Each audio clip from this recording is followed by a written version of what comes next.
Good morning, dear children. Hope you all are fine. Now you are in 8th standard, right?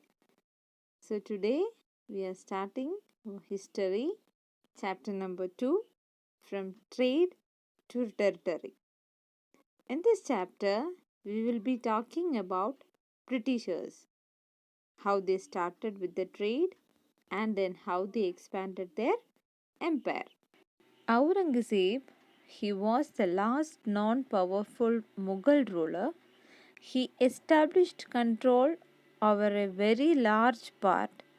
He has a very huge territory, but after his death in 1707, many Mughal governors called Subaidars and big zamindars, they began asserting their authority and they said they have rebuilt their kingdoms.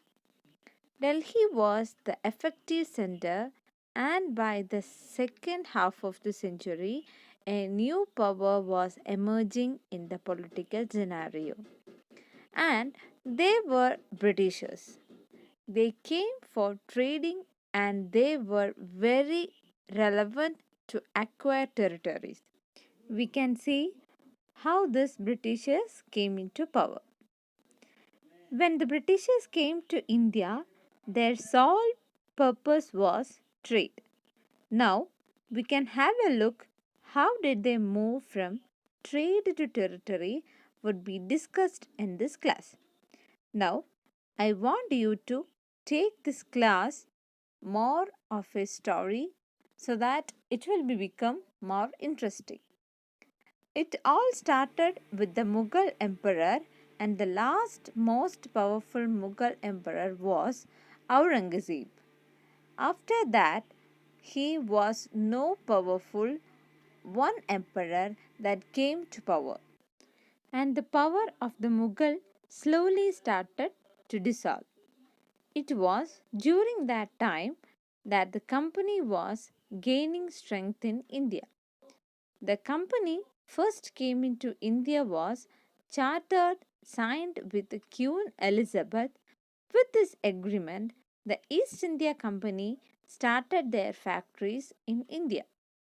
At that time, so many other countries also coming to India for the trade. The main objective to coming to India was trade. The Portuguese, Dutch, French, etc. So many countries came to India. They all are coming to India for trade. The main aim is to buy the things in a lesser price from India and sell it in a higher price in their countries. Now, what were the things they want to trade? That is cotton, silk, and all spices, mainly pepper and cardamom. They are traded at that time. Now, when was 1857 the revolt took place, it was Bahadur Shah Zafar who revolted against the Britishers. He was finally arrested by Captain Hodson, and that was the East India Company entered into India. Now, let's understand how the company establishes. The first factory was established in India. It was the area of Bengal. It was on the bank of Hooghly River. Now, this first factory required merchants and traders. So the Britishers brought everyone to the factory and slowly they started building forts for themselves. During this time, Bengal government passed a law that the company should pay the tax to the Bengal government. But the company refused to pay the tax. Due to that, Bengal government suffered a lot with a huge revenue loss. During that time, the rulers of Bengal were very strong and the Nawabs of Bengal were very strong. It is started with the Murshid Quli Khan, followed by Alivardi Khan, and the last major Nawabs was Siraj Dawla. And It was Siraj Dowlah during whose time had a strong mutiny with the Britishers and the Battle of Plassey took place. Now, during that time, Madras was also a developed port in India, and this was under Robert Clive, and he sent a ship to Bengal to have a revolt with Siraj Dowlah. But Siraj Dowlah was very strong, and Clive came to know that they should adopt another way to bring down Siraj Dowlah. Britishers asked Mir Jafar, one of his army member, to join the British groups. They said to Mir Jafar if they won the battle, he would be crowned as the Nawab of Bengal. Mir Jafar was looking away to become Nawab of Bengal.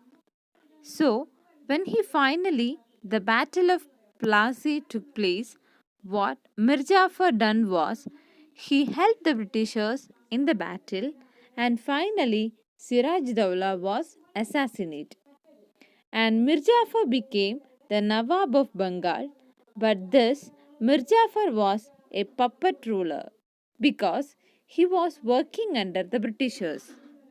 Since he was working in the hands of Britishers, what happened was he has to follow each and every order.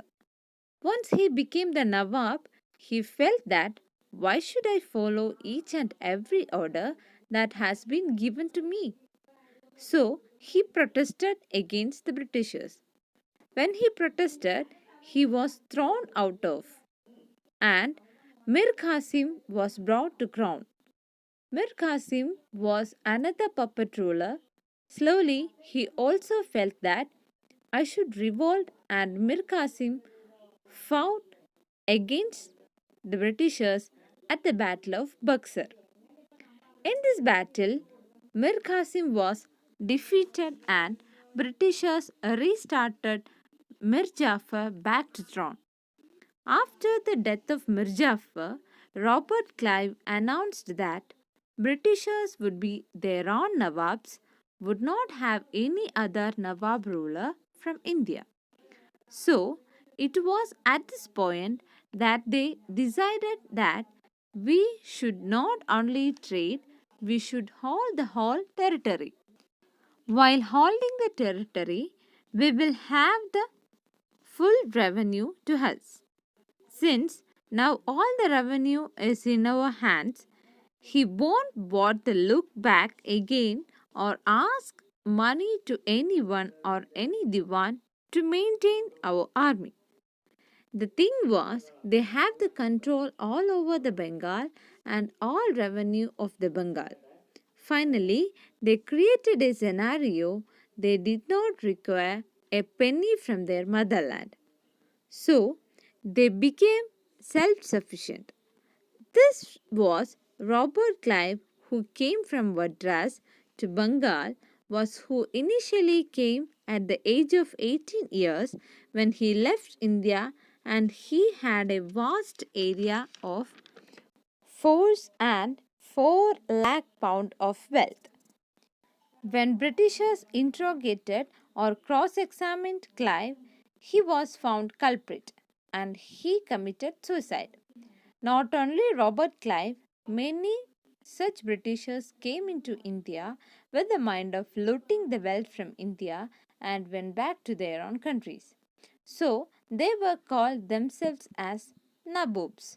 Nabobs is the English version of Nawabs. So, children, here we are ending this session and we can continue at the next session. Thank you.